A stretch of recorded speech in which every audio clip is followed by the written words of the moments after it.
दो दिन आगरा में और एक दिन मेरठ में, और लगभग 10 विधानसभा।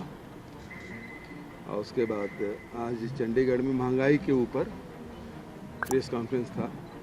भारतीय जनता पार्टी के शासन में महंगाई बढ़ी है और लोगों के आमदनी कम हुई है। दोनों प्रकार से लोगों का खर्च बढ़ा है और आय में कमी भी हुई है। तो इस पर प्रेस कॉन्फ्रेंस, और 3 तारीख को राहुल जी आ रहे हैं, जिसमें एक तो पूरे हिंदुस्तान में पहली बार भूमिहीन श्रमिकों को डायरेक्ट मनी ट्रांसफ़र किया जाएगा।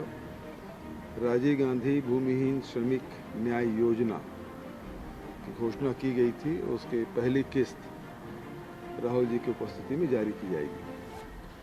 दूसरा, वर्धा में जिस प्रकार से सेवाग्राम बना है, सेवाग्राम नवा रायपुर में निर्माण होगा, उसका शिलान्यास होगा।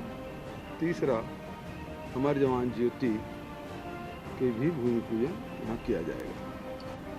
देखो, भारतीय जनता पार्टी का ना आज़ादी की लड़ाई से उनका कोई सरोकार रहा, वो तो अंग्रेज़ों के मुखबिरी करने के काम करते रहे। शहादत इनकी परंपरा नहीं है।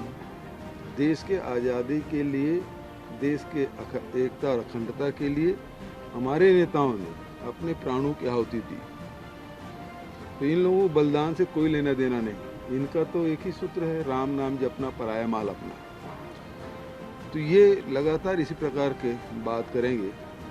यदि अमर जवान ज्योति यहाँ बन रहा है, जो हमारे जवानों की शहादत हुई है उसके स्मृति में कोई कार्यक्रम किया जा रहा है या उसके स्मृति में कोई निर्माण किया जा रहा है, तो इसमें नहीं समझता किसी को विरोध करना चाहिए। तंत्र में इसीलिए तो चुनाव होते हैं, प्रजातंत्र में इसीलिए जनप्रतिनिधि चुने जाते हैं।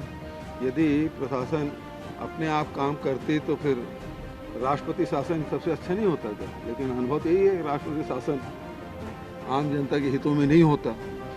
अधिकारी अपने मन से कहाँ काम करते हैं, उससे काम लिया जाता है।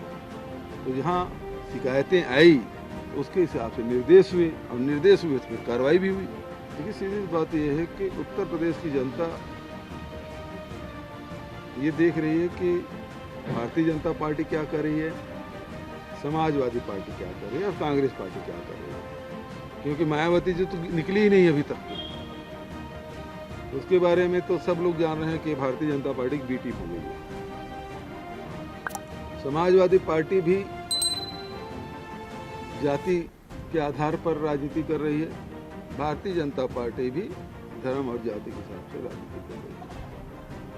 कभी वो जिन्ना के लिए आते हैं, कभी सावरकर को लाते हैं। उन्हें चैन से सोने दीजिए भाई। और इतिहास से आदमी को सबक लेना चाहिए, न कि इतिहास में जीना चाहिए। ये लोग इतिहास के आधार पर आज वोट मांग रहे हैं। अपने कार्यों के आधार पर भारतीय जनता पार्टी चुनाव नहीं लड़ रही है। वो ये नहीं बता पा रही है कि किसानों को दाम कितना दिए, कितना ऋण माफी किए, गन्ना किसानों को भुगतान हुआ कि नहीं हुआ, गेहूं और धान की कीमत और आलू की कीमत कितनी रही, लोगों को कितना रोजगार दिया इन 5 वर्षों में, कितने लोगों को नौकरियां दी, इसके बारे में चर्चा नहीं कर रहे। ये चर्चा बस उसी प्रकार से जाति धर्म के आधार पर ये लोग वोट मांग रहे हैं। और कांग्रेस पार्टी है प्रियंका जी के नेतृत्व में, जहां आम जनता के हक और अधिकार की बात कर रही है, जिसमें वो 2500 रुपये क्विंटल में धान और गेहूं खरीदने के बाद, 400 क्विंटल में गन्ना खरीदने के बाद, 20 लाख लोगों को सरकारी नौकरी देने के बाद, ये सारी बातें वो वहाँ की जनता से कांग्रेस पार्टी कह रही है। और बहुत ही ध्यान से उत्तर प्रदेश की जनता इसको सुन भी रही है और गंभीरता से ले भी रही है। बजट के पहले वित्त मंत्री जी ने सारे वित्त मंत्रियों की बैठक की।